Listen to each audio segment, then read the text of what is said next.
I don't know about a million because I don't really think that's in the realms of possibility, but never say never. But I think 100, 180 at the end of Q1 and that price for the end of the year is really possible.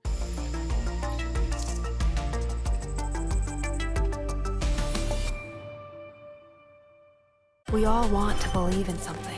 In Chinese, belief also means trust. We want to trust our systems and each other so we can build a future beyond what we know. Join us at Consensus Hong Kong, where belief becomes real. Hello and welcome to Markets Daily, hosted by me, Jen Sanasi. On this show, we navigate the currents shaping the crypto markets, providing insights against the broader financial landscape. So whether you're actively trading or just interested in the volatility that is the crypto markets, this show is your compass to understanding what's happened, where we are, and where we're going. On today's show, we have CoinDesk senior analyst James Van Straten joining us. James, welcome. Hi, Jen. Thank you for having me. Thanks for being here. Now, one of the big stories this morning is that of Bitcoin. Bitcoin hit a new all-time high yesterday before the inauguration of President Donald Trump, but it's kind of had a little bit of a pullback. Let's talk about what we're seeing in Bitcoin this morning. What are you watching? So it's been a very eventful few days since the meme coin bonanza on Friday. And obviously the US stock market was closed yesterday. So I thought that Bitcoin's price isn't a great arbiter of truth. Obviously through the inauguration, there's going to be a lot of noise. So we saw an all-time high. We saw a correction below 100. But it's still a very, very bullish sentiment that we're still pretty much trending over 100. It seems like this mentality now of buy the dip. So since the election on November the 5th, 6th, Bitcoin's gone up from 66,000 to 109,000. And since then, we've only had two 15% corrections. Very uncharacteristic of Bitcoin. Usually in these bull markets, we get up to a 30% correction. So it shows how much demand there is on these dips. And this is definitely not a retail buying because we can't keep the price at these levels, at this high, with this amount of volume. So we can see that there are much bigger players playing in the space now as well. Make sense of that for me. So it's not retail that's contributing to this price action that we're seeing. That means that there's more institutions. What does that tell you about how Bitcoin performs over the rest of the year? Well, for me, it's extremely bullish. We've had a lot of uncertainty already. We've had yields or government debt essentially being priced really high globally in Western countries. Obviously, we've got China on the opposite, going through what appears as mass deflation. You had the dollar go to 110, I think, which was a multi-year high. So on the fears of Trump's tariffs. So there was a lot of bearish sentiment. And we've kind of, Bitcoin's kind of shrugged it all off as it would in a bull market. So it's up about 10% this year. So it seems really, really strong. And I expect it to carry on into Q1 of this year. You recently wrote an article. It's on CoinDesk.com right now. It's called Bitcoin Could Cross $1 Million by Year End if it continues to follow the 2017 cycle. Talk me through that and talk me through the cycle comparison. Because when I think about it, there are a few elements that have been added to the equation here. And so just talk me to the comparison and how you're looking at the differences between 2017 and now. Yeah, before I go into the cycle analysis part, it's important to understand that when Bitcoin crossed that from September to now, there's something called long-term holders within Bitcoin, and they're defined as an investor that's held Bitcoin for 155 days. And we can see all the activity on chain. And they've, as a cohort, have distributed or sold around 1 million Bitcoin, give or take. So the market has absorbed 1 million Bitcoin and it's continued to trend higher. So it's incredible, like going back to the institutional bidding that's going on, the absorption rate from the amount of Bitcoin that's been dumped onto the market is incredible to see. But going back to the cycle analysis, Bitcoin did an incredible bull run in 2017, where it crossed 20,000 really briefly for the first time. And my analysis was from a cycle low perspective. So So if you take the cycle low from this cycle, which was the FTX collapse in November 2022, Bitcoin's up around 550%. If you take so that's about just over 2 years. So that's about 800 and something days. You then take the bottom in the 2017 cycle, which was January in 2015, which puts us around March 2017. So again, another 800 days. And that was also up about 550%. So we're very, very similar to that cycle. And if you remember the 2017 bull run, it was pretty monumental. So if we were to carry this cycle, which I'm prescribing to that we hit around 185,000, which seems bullish, but that's really just less than a 2x from here at the end of Q1. And then then a 10x to the end of the year. I'm not saying that's going to happen. I'm just saying that's the trend we're on.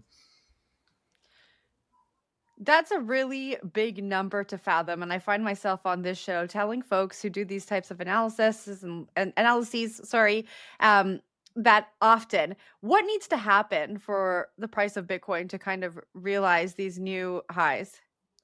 I don't know about 1 million because that's I don't really think that's in the realms of possibility, but never say never. But I think 180 at the end of Q1 and that price for the end of the year is really possible. Yeah. We are looking at Trump's policies, and I think SAB 121 that needs to be repealed, and that will be a really bullish catalyst. And that just brings on more institutional adoption. It's more friendly. This will allow the banks to essentially just hold and custody digital assets. They'll be to leverage against it. They'll be able to make new revenue streams against it. So that's something that we're all waiting for. Free Ross on day one as well. So if he does that, I think the other policies kind of come. The strategic Bitcoin reserve, I'm not so worried about because I really don't think that's a thing that should be mentioned. If they do mention it, it just kind of sends the price a lot higher, and I don't think it's in anyone's interest to send the price that high that quickly. So there probably is an accumulation game going on, trying to a bit like Michael Saylor when he buys on an average basis each day. So I assume that's something probably the US government are probably doing now. Well, let's talk a little bit about Michael Saylor. A new news story says that MicroStrategy purchased 11,000 Bitcoin over the past week. When I see these headlines now, I just feel like MicroStrategy is just becoming more and more of a proxy for Bitcoin. We hardly hear about what MicroStrategy is doing other than acquiring more Bitcoin. Talk to me about what these purchases signal, and I guess for you, and I don't know if you can answer this, but what it means for MicroStrategy as a company. Yeah, well, full disclosure, I am a shareholder of MicroStrategy and I have been for a number of years. And what I've realized over these number of years is the market loves conviction, and it loves a CEO or a board that know exactly what they're doing. And each year and each time Saylor comes to the market, he's extremely efficient with what he's saying, and he's really clear. So today, I believe after market close, there's a special meeting for shareholders. This will take the Class A common stock vote to about 10 billion, which seems like a big number, but it allows this future stock split, further at the market share sales, which is how he's buying all this Bitcoin at the moment. So, and he's got the preferred stock as well, which is another leverage tool that he's using. So there's many different tools that he's got at his disposal as a public company. So this increases the uncertainty, which increases his volatility on his stock. And that's kind of how he's packaged MicroStrategy now as a volatility equity now. You know, James, there was a time when we talked about Bitcoin, we would also be talking about Ether. The two kind of really seem to move in lockstep, and that's feeling kind of different now. Talk to me about what you're seeing in terms of Ether's performance. Yeah, it's interesting as the market, I think, is understanding, and it's getting a bit more knowledgeable on the different assets within the industry, and not everything's tethered to Bitcoin. And I think as the industry evolves and matures, I think these tokens will start kind of trading on their own. So a lot of the traditional finance analysts say Bitcoin is tethered to the Nasdaq, or it's a leverage play on the Nasdaq, and then you have the crypto people saying the crypto tokens are a leverage play on Bitcoin. It's a higher beta, so Bitcoin goes up, the crypto stocks go higher, and vice versa when Bitcoin goes down. But it's not really playing like that with a few of the larger tokens now. So that ETH BTC ratio continues to fall. It's now almost hovering around that 0.03 ratio. And that's a real concern for Ethereum. I would assume there is a significant amount of rotation going either from Ethereum into Bitcoin or Ethereum into these smaller tokens like a Solana or a Ripple. So it's interesting to see how the market dynamics are playing out. But Solana I think it's up around 30% this year, where Ethereum is flat to negative. So again, I think that's quite indicative of, I believe, future performance. I just want to drive it home for our audience before we let you go. For anyone who wants to read James's article, it's on CoinDesk.com. It's called Bitcoin Could Cross $1 million by year end if it continues to follow the 2017 cycle. I know we talked about it briefly, but James, I'm going to give you the chance to just bring it home for us. Do you think that Bitcoin is going to continue to follow the cycle and we see $1 million by year end? I believe we follow the cycle. I just don't believe we will get the returns of the 2017 cycle. But there will be a mania phase that I thought would start in Q4. That could be brought nearer into Q1 if these policies by Trump are announced. James, it was a pleasure having you on Markets Daily, and you got to come back sometime. Thank you for having me. And thank you to our audience for watching. If you enjoy listening to Markets Daily, please subscribe to the CoinDesk Podcast Network. That is available on all podcast platforms. If you prefer watching us, we are on YouTube. Subscribe to CoinDesk there. Give us a thumbs up, and we'll see you tomorrow.